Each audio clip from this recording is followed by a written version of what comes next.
안녕하세요. 재테크는 여수와처럼 데나리온 김우수입니다. 반갑습니다. 데나리온 김강주입니다. 와. 요즘 절세 끝판왕 ISA 계좌를 아시나요? 예, 개인형 종합 통장 그죠? 네. 예. 이제는 모르다가 저도 유튜브로 우연히 봤는데 막 10억, 20억이 왔다 갔다 하면서 뭐 엄청난 이익이 있는 것 같아서 예. 공부를 좀 했는데 예. 근데 어렵더라고요. 그리고 어려워요. 또 오늘 말씀은 여기에 치명적인 위험도 있다고 맞습니다. 하셔서 예. 좋은 것만 있는 거 아닌가요? 예. ISA 계좌가 좋아요. 일단 네. 팩트는 기본적으로 좋다. 기본적으로 좋은데 이게 너무 과장된 것도 맞습니다. 과장. 아까 뭐 10억, 20억 사실 개인이 10억, 네. 20억 할 수 있는 사람이 네. 별로 없죠. 그리고 청년이 돈이 많이 없는데 여기다가 돈을 다 모으려고 하는 거예요. 예. 그리고 ISA 계좌를 잘 하겠다라고 생각할수록 복잡해. 저 공부하다가 그만뒀습니다. 예, 그래서 오늘 ISA 계좌가 기본적으로 무엇인지 네. 뭐 많이들 아시겠지만 대략적으로 한번 짚어보고 네. 그렇다면 치명적인 위험이 무엇인지 네. 자, 그것을 좀 회피하려면 네. 어떻게 해야 될지 함께 자, 말씀드리도록 그러면 하겠습니다. 개념부터. 네. 자, ISA 계좌는 우리가 다 알고 있죠. 개인 종합 자산 관리 맞습니다. 계좌. 그죠? 이제 그렇게 알려져 있습니다.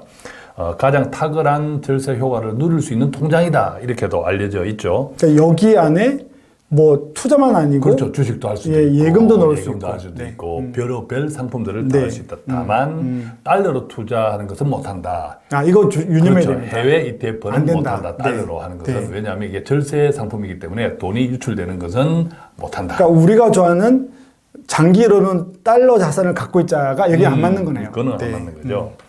자, 그래서 19세 이상의 대한민국 거주자라면 누구나 가입할 수 있다. 네. 그리고 다만 금융소득 종합과세 대상자가 직전 3년 동안에 해당이 되면 그렇죠. 안 된다. 네. 이것은 기본적으로 서민한테 혜택을 주겠다 이 뜻입니다. 금융소득 종합과세라는 건 금융소득으로 추가로 2천만 원 2천만 원 이상 수익이 난 그죠. 3년 이내 그런 수익이 없어야 되는 거예요. 없어야 된다. 네.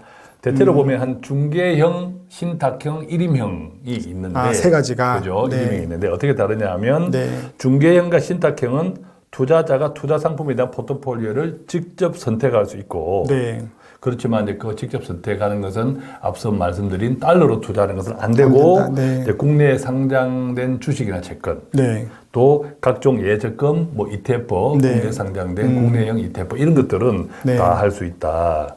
자, 여기서 일임형은 정권회사에 맡기는 거예요. 일임이니까 당연히. 일임이니까 알아서 네. 해주세요. 수수료가 있을 수 있겠죠, 그죠? 네. 자, 그런 것도 좀 이제 살펴보셔야 되고 그래서 일반적으로는 중개형을 네, 많이 맞습니다. 선호하고 네, 네, 네. 중개형을 많이 가입하는 편이에요. 네. 자, 절세 효과가 기본적으로 어떻게 되냐라고 네. 보면 최소 3년 유지 조건.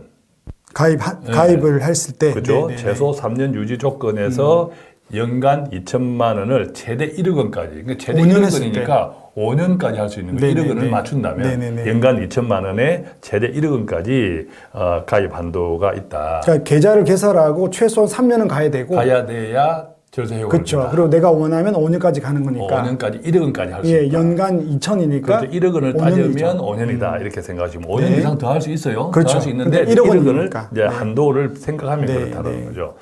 자, 비과세 한도는 일반형인 경우에는 200만 원. 네. 그다음에 이제 서민형, 농어민형은 400만 원인데 이게 이제 소득 조건에 따라 다른데 이 부분은 별도로 좀 공부해 보십시오. 비과세 한도가 일반형이 200이고 서민 농어촌은 400인데 어떤 분들 오셔가지고 비과세 한도가 1년에 2천이라고 그래서 금융종합과세 포함이 안 된다고 그러는 분도 있으니까 아하, 그게 예. 아니군요. 예, 그게 200이고 그러면 비과세 200을 초과하는 경우는 어떻게 됩니까? 초과하는 경우는 9.9%로 분리과세 되니까 이것만 하더라도 아, 이건 좋네요. 이것만 하더라도 좋죠. 왜냐하면 금융종합과세를 안 넘어가고 안 9.9%가 넘어가고 되는 거니까. 9.9% 분리과세 되니까. 아, 좋네요 이거는. 네. 일반적인 은행 세율 15.4%보다 낮고. 좋고. 그다음에 또 종부세로 예, 종합 과세로 안 과세로. 넘어가니까 네네네. 금융소득 네. 종합과세로 안 넘어가니까 좋고. 네.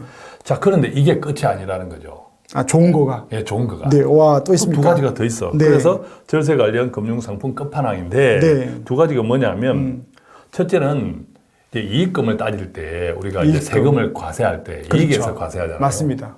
이익금을 따질 때 그 통장에 들어가 있는 개별 상품의 이익에 대해서만 따지는 것이 아니라 아니라 네. 그 상품에 뭐 주식도 있고 은행 예적금도 있고 네. 펀드도 있고 ETF도 있고 다양한 게 있을 수 네, 있잖아요. 네, 채권도 네, 있고 네. 그 안에 들어가 있는 모든 상품들의 손해가 날 수도 있고 이익이 날 수도 있어요. 그렇죠. 그럼 손익통산이라고 그렇죠. 얘기하나요? 통산. 그 계좌에 통산해서 종합적으로 벌었다 할 때 세금이 나오는 거죠. 일단 보통 우리가 기본적으로. 장부 가격으로 우리가 마이너스일 거는 그건 안 하고 수익 난 것만 무조건. 그렇죠. 그래서 내가 어떤 보통 종합 계좌에서 투자할 때 손해 난 것도 있는데 네. 손해 난 것을 따지면 내가 종합 계좌 전체에서 이익을 못 보고 있는데 그렇죠. 이익 난 것 때문에 세금을 보통 내야 그것만 되는 세금 경우 내죠. 있잖아요. 네네네. 예컨대 미국 주식 네네. 같은 경우에 네, 맞습니다. 자 그런 경우가 없다 이거는. 그건 좋네요. 그렇죠. 굉장히 큰 장점입니다. 좋은 거죠. 네. 다만 네. 이제 국내 주식과 주식형 펀드는 손익통신에 해당이 안 돼요. 왜냐하면 지금도 국내 주식과 주식형 펀드는 세금이 없잖아요. 맞습니다. 그 자체가 그렇죠. 비과세니까요. 그다음에 이제 개별 채권을 사고 팔 때 투자 소득에 대해서도 해당이 안 돼요. 그러겠네요. 손익통산에 네네, 맞습니다. 제외. 네. 다만 이게 좋은 것은 국내 주식의 이익은 네. 손익에 통산이 안 되는데 손실이 나면 네. 이게 이익 통산에 포함이 돼. 이거는 굉장히 좋은 거예요. 좋네요. 네. 그러니까 수익이 나는 것은 지금도 과세가 되지 않기 때문에 그러니까 의미가 없는 해당이 되지 않는데 손해가 손실이 나는 나면 것은 네. 전체 계좌의 진짜 수익금 좋은데요. 통산에 적용을 해주는 거예요. 네. 빼주는 거예요. 네. 또 이제 채권 이자는 뭐 크지 않지만 채권 이자도 이제 이익금의 통산에 맞습니다. 들어간다. 이것만 좀 생각하시면 돼요. 어쨌든 손익 통산이라는 큰 장점이 있고 네.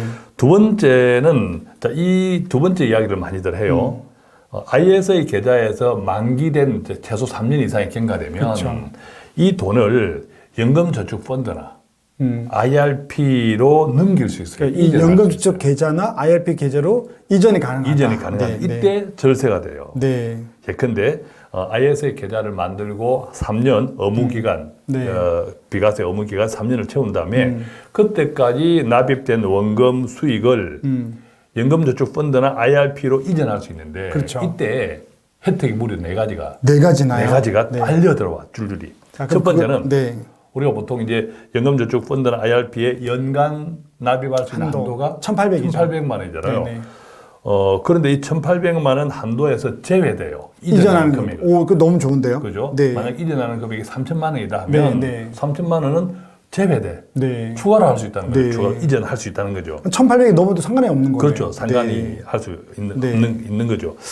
자, 그래서 그것이 가장 큰 장점이다. 그래서 연간 1,800만 원이 내가 조금 아쉬워. 네. 더 넣을 수 있는데. 그러니까 이 부분에서 많지는 않지만 네. 그래도 네.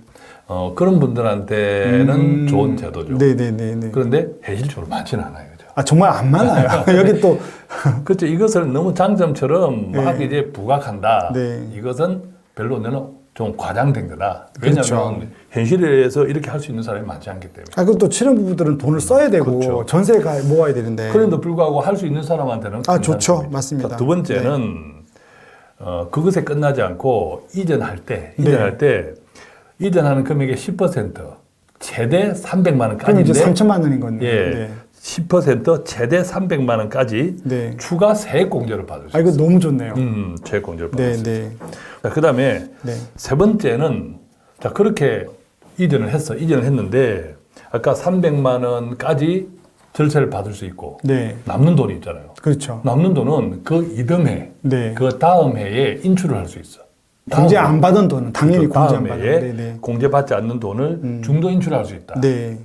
그래서 다른 목적 자금으로 써도 되고 심지어 새롭게 ISA 계좌를 개설하고 거기도 넣어도 된다. 그렇죠. 옮겨갈 수도 있는 옮겨갈 거죠. 수도 있고 다만 연금저축으로 이전한 금액은 언제든 중도 인출이 될 수 있으나 네. 그러나 네. IRP 계좌는 중도 인출하는 조건이 있어요. 네네네. IRP 계좌를 한번 들어갔다면 그렇죠. 나올 때는 네. 조건에 따라서 나와. 조건에 부합했을 때. 옮길 때 연금저축 계좌가 유리하다는 게 인출 때문에 그럴 수도 있는 거고. 그럴 수도 있는 거죠. 또 이것도 있습니다. 저도 상담할 때 저도 그렇고 그 1,800인데 연간 세액 공제가 IRP에 포함해서 900이니까 추가로 900 넣는 것은 나중에 인출도 가능하거든요. 네.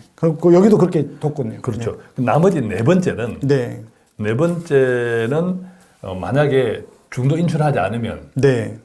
세액 공제 받은 금액을 그 외 금액을 중도 인출할 수 있다고 아까 이야기했는데 안 하면 중도 인출하지 않으면 네. 이듬해에 네. 그때 이제 연금저축펀드는 IRP 연간 납입 못 받는 넣었을 1,800이잖아요. 네네네. 1,800에 그대로 인정받을 수 있어요. 아, 내가 그 다음에가 됐을 때 보통 내가 1,800 넣다가 그 해 못 넣었어요. 그러면 그 전에 3천만 원 넣은 거 중에 2,700이 예, 넘어왔으니까 예, 예. 그거는 그날 그 해 인정받을 수 인정받는 있으니까 1,800. 또 그 해에 또 세액 그렇죠. 공제가 가능한 거죠. 야, 좋네요.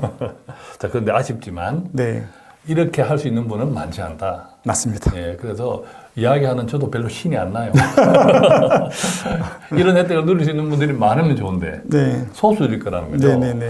이 소수이기 때문에 별로 신이 안 나요. 그래도 그렇지만 이걸 해줘야 뭐 구분해서 네, 아, 그렇죠. 이거 나랑 상관이 없구나, 이건 내가 해당되구나 알 수 있으니까. 네, 그래서 해당되시는 분들은 좀 이제 관심을 가지시는 것이 좋은데. 네, 자, 이름에도 불구하고 IS의 계좌에 이 같은 장점들이 많잖아요. 그래서 네. 끝판왕인데 절세 끝판왕인데 치명적인 단점이 있습니다.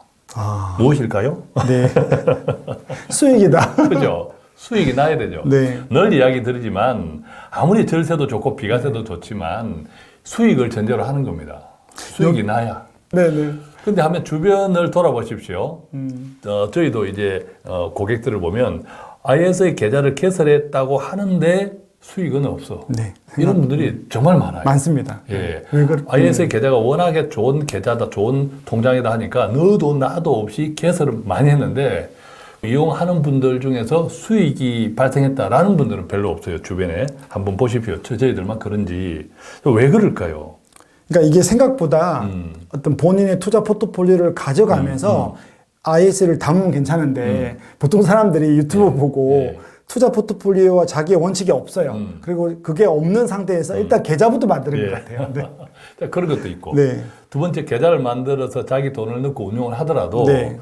앞서 여러 가지 말씀드렸지만 장점이 너무 많아. 네. 이 장점이 너무 많다 보니까 이 장점을 가능한 한 내가 다 누리고 싶잖아요. 그렇죠. 그러면 굉장히 복잡해져요. 맞습니다. 굉장히 복잡해지고 여기에서 주식도 하고 싶고 펀드도 하고 싶고 예금 저축도 하고 싶고 뭐 연금도 하고 싶고 이관도 하고 싶고 별의별 것을 다 고민하다 보니까 네. 굉장히 복잡해져. 네. 투자의 불문율은 복잡하게 만들수록 결과가 안 좋죠. 신통찮지 않다. 네. 투자는 심플한 예. 거죠. 그런데 이같이 신통찮지 않은 현상이 결론적으로 이 상품이 가지고 있는 IS에 가지고 있는 치명적인 기능의 한계가 있어요. 이게 뭐냐면 자동 매수가 안 돼요. 근데 이거 안 되더라고요. 예, 네. 자동 매수가 안 되고 본인이 포트폴리오도 직접 정해야 하고 사고 파는 것도 본인이 직접 해야 돼요. 또 ETF 같은 경우는 매달 돈 넣고 그렇죠. 매달 뭘 해야 되는 이게 거예요. 한두 번이 아니고 최소 3년을 해야 된다. 네, 이게 쉽지 않아요. 예컨대 우리가 내가 ETF를 내가 사야지 하고 들어갔는데 ETF는 주식과 같잖아요. 네. 그럼 이게 계속 달라져. 네. 그러면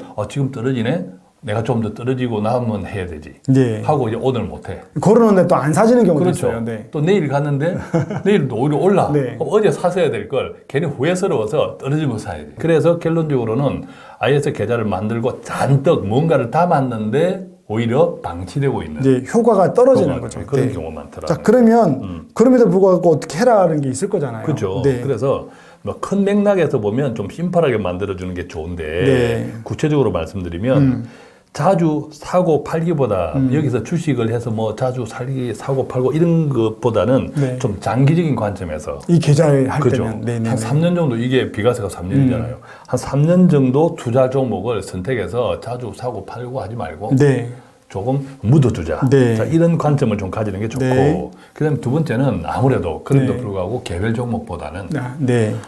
국내 상장이 되어 있는 글로벌 뭐 ETF 이런 등등에 좀 관심을 가지자. 지금 달러 베이스가 안 되니까. 그죠? 네네네. 평균적인 ETF가 네네. 좋다. 네. 이것도 좀 분산 투자하자. 그다음에 세 번째는 한 방에 투자하는 것보다 네. 그죠? 월 적금식으로 좀 정기적으로 분산 투자하자.